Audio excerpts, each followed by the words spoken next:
Hello दोस्तों, welcome to your channel. तो आज का टॉपिक है हमारा कोष्ठ शरीर और आशय शरीर। तो यूनिवर्सिटी की बात करें तो कोष्ठ और आशय शरीर जो है वो सिर्फ 4 मार्क्स का है। वैसे तो कम मार्क्स का है, बट ये एक इम्पॉर्टेंट टॉपिक है। तो सबसे पहले बात करते हैं हम कोष्ठ शरीर की। तो सबसे पहले बात आती है कि कोष्ठ होता क्या है। तो देखो, कोष्ठ शब्द का अर्थ जो है उसका मतलब होता है संदूक, पेटी, बॉक्स, मतलब ये इसके सारे मतलब है। बॉडी कैविटी भी कहते हैं इसे, ट्रंक भी कहते हैं। और ये शरीर का क्या रहता है, मध्य भाग रहता है। तो देखो, हम ऊपर से पढ़ेंगे क्योंकि 4 मार्क्स का है, तो मेन पॉइंट्स जो होंगे वो डिस्कस करेंगे। बाकी एक बार आपको बुक तो ज़रूरी पढ़ना है। तो सबसे पहले इसमें परिभाषा की बात करें, ये श्लोक है इसमें, ये बहुत इंपॉर्टेंट है। स्थानान्य अग्नि पक्वाना मूत्रस्य रुधिरस्य च हृदय उंडुक फुफ्फुसश्च कोष्ठ इत अभिधीयते। इसका मतलब है कि अमाशय, अग्नाशय, पक्वाशय, मूत्राशय, रक्ताशय, हृदय, उंडुक और फुफ्फुस, ये सारे जो भी जिस स्थान पे सुरक्षित रहते हैं उसे क्या कहते हैं उसे हम कहते हैं कोष्ठ। तो ये सारे जितने भी हमारे ये है, ये जहाँ पे रहते हैं उसे हम क्या कहते हैं, कोष्ठ कहते हैं। उसके बाद हम बात करते हैं कोष्ठ की संख्या की बात करें, जो कि मेन है। कोष्ठ की संख्या क्या है, चरक ने कोष्ठ की संख्या मानी है 15, मतलब 15 चीज़ होती है, और सुश्रुत ने 8 मानी है। तो ये हमें याद करने की चरक ने 15 मानी है और सुश्रुत ने 8 मानी है। अब चरक ने कौन सी 15 मानी है, तो इसके नाम है, ये याद रखना है हमें, नाभि, हृदय, क्लोम, यकृत, प्लीहा, वृक्को, बस्ती, पुरीशाधार, अमाशय, पक्वाशय, उत्तरगुद, अधरगुद, शुद्रांत, स्थूलांत, वपावहन। ये 15 हो गई किसकी, चरक की। अब देखो, 3 तो इसमें सेम है, किसमें, चरक और सुश्रुत में 3 सेम है। तो हमें ये याद नहीं रखना क्या क्या, हृदय, पक्वाशय और अमाशय। और बाकी के जो बचे, कितने बचे, 12। तो वो कौन कौन से हैं, अग्नाशय, मूत्राशय, रक्ताशय, उंडुक और फुफ्फुस। तो ये हो गए, इसको मिला के हो गए टोटल हमारे पास 8 हो गए।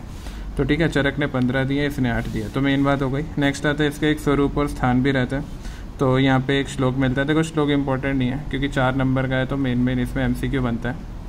तो श्लोक को आप स्किप कर सकते हो। तो वैसे एक बार रीड ज़रूर कर लेना। लेकिन नेक्स्ट आते हैं इसके स्पेसिफिक फीचर्स और फंक्शंस की बात करें, ये भी श्लोक है। शोड़ित कफ प्रसादचम हृदयम यदाश्रय ही दमन्य प्राणवहा तस्यद, मतलब ये एक बार रीड कर लेना, इतना इंपॉर्टेंट नहीं है।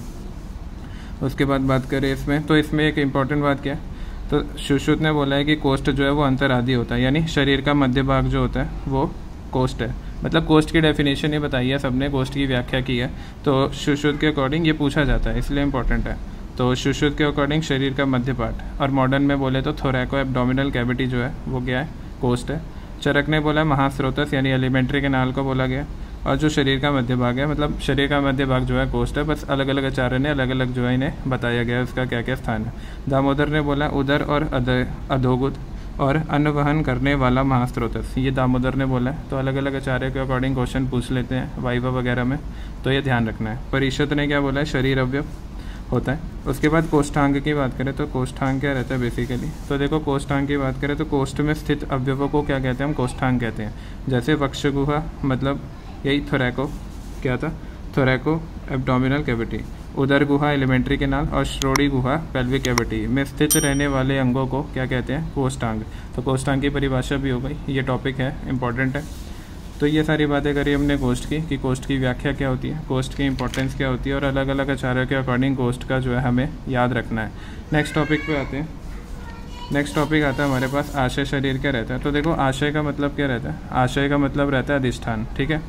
तो आशय का मतलब क्या है, अधिष्ठान, यानी जहाँ पे क्या है, कोई भी द्रव्य विशेष या वस्तु जो है आशय लेकर रहता है उसे क्या कहते हैं, आशय शरीर। तो मेन बात क्या है, तो मेन बात इसमें है कि आशय की संख्या यही पूछी जाती है, तो यही पढ़ना है। मेल में जो है इसकी संख्या 7 होती है, चाहे कोई भी आचार्य हो, चरक, वाग्भट, शारंगर और काश्यप, चारों ने क्या बोला है, 7 होती है। फीमेल में क्या बोला है, 8 होती है। बस एक यहाँ पे एक एक्सेप्शन है, शारंगर ने 10 बोला है। तो आपको क्या याद रखना है, शारंगर ने 10 बोला गया, बाकी सब ने 8-8 बोला है, ठीक है। तो मेन बात यही है, बाकी तो थ्योरी आप बुक से ज़रूर पढ़ लेना एक बारी।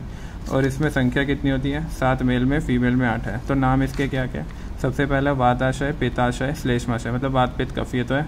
उसके बाद 3 ये हो गए। उसके बाद रक्ताशय, अमाशय, पक्वाशय, मूत्राशय और गर्भाशय रहता है। अब देखो, गर्भाशय की बात करते हैं तो यहाँ पे क्वेश्चन बनता है कि गणनाथ ने स्पेशली डिस्क्राइब किया हुआ है क्या, कि गर्भाशय का 2 पार्ट में डिवाइड किया, सगर्भाशय, अगर्भाशय।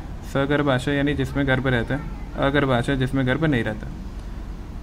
तो सगर्भाशय जो है फिर 2 टाइप का रहता है, क्या क्या, एक रहता है मध्यम गर्भाशय और एक रहता है अल्प गर्भाशय। यानी इसमें क्या रहता है, शून्य स्थान जो है होता है, इनफैक्ट ज़्यादा होता है।